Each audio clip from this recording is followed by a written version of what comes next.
You know, when partisan games and political dysfunction lead to government shutdowns, it's always the workers who pay the price. And I don't think any of us in here think that's right. Like the rest of us, state and federal workers have homes to heat, they have families to feed and bills to pay. And when the government shuts down, all of a sudden that paycheck they were dependent on, well, that disappears through no fault of their own. And what's worse is that there's no telling how long the shutdown is going to go on, and many of these folks that are working there are expected to continue to work without pay. Now, I know from personal experience, I'm sure many of you in here know what it's like to live paycheck to paycheck, and the anxiety of a single missed check can start a chain of events where it feels like there's no coming back from. I don't think anyone should have to experience that stress, especially when their stream of income is outside of their control. Now, the bill before us would provide a state guarantee on private interest-free loans from banks and credit unions to state and federal government employees living here in Maine who have been furloughed without pay or who have been required to work without pay during a government shutdown lasting longer than 7 days. I think that's a reasonable program that, you know, thankfully, like with great support and I mean, the best intention in the world, it was supported by the Maine Credit Union League and the Maine Bankers Association. You know, I think financial institutions like them have the option of participating. They don't actually have to do this, but you know, what you see is these community banks and community credit unions understand what it's like for people in their community to be in hard times, again, through no fault of their own. And like the work that they put into this bill was outstanding. And it would be really, you know, unfortunate that this would become a partisan thing, because clearly it isn't and shouldn't be. You know, the loans will be repaid once the government reopens and the workers receive their back pay. That's why I think the credit unions and the banks understand that this is money that's going to come to the people that they will have, you know, to pay these loans back. I think that's a win for everyone. And I just want to say that, you know, throughout my time here, this actually started back during the Trump administration. We had a shutdown that was a significant amount of time. And the state of Connecticut had done something similar to this. One of the people that worked for me at the time on staff had recognized that, thought this would be a good thing to put forward.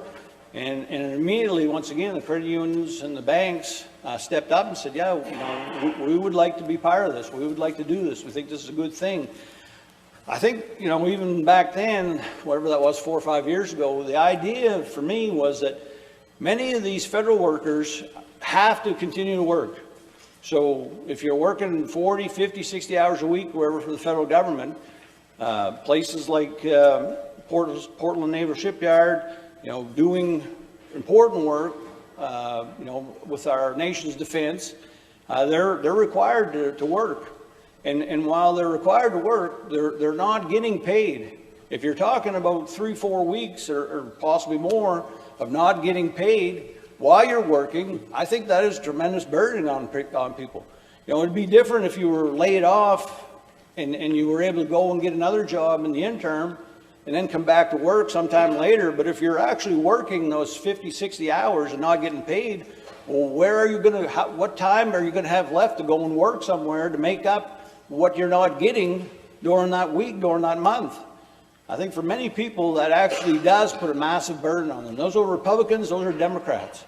And now, you know, just recently under the Democratic administration with Biden, we saw the same thing. So I don't see this really as any one way as far as politics. I see this as a function of government that doesn't work right at certain times. And I'll be the biggest critic of that. I don't care if you're a Republican or Democrat. I think we have people in D.C. that don't understand what the problems are for everyday working class people. And that, when the government shuts down, that clearly becomes a problem for everyday working class people. And when we went to the bill, into the committee with the bill, Senator Bailey, you know, made the question about, well, what about state employees? And I had not considered that. I thought it was really a great question, because in my time, again, under Governor LePage, we had a shutdown. Before that, we had a shutdown, under other Democratic governors. And so even then, it wasn't politics. It was about this government not working at times and requiring people in the state to continue working even though they weren't getting paid. And so I think what we have here is an opportunity to put something in place for the future. Hopefully, we never have a shutdown federally or on the state level. But in the case that we do, people that do have to continue to work, if they want to make the decision to go in to a credit union or bank and ask for a zero-interest loan, the bank still has to approve it. The bank still has to say, yes, this is credible, but they can do that.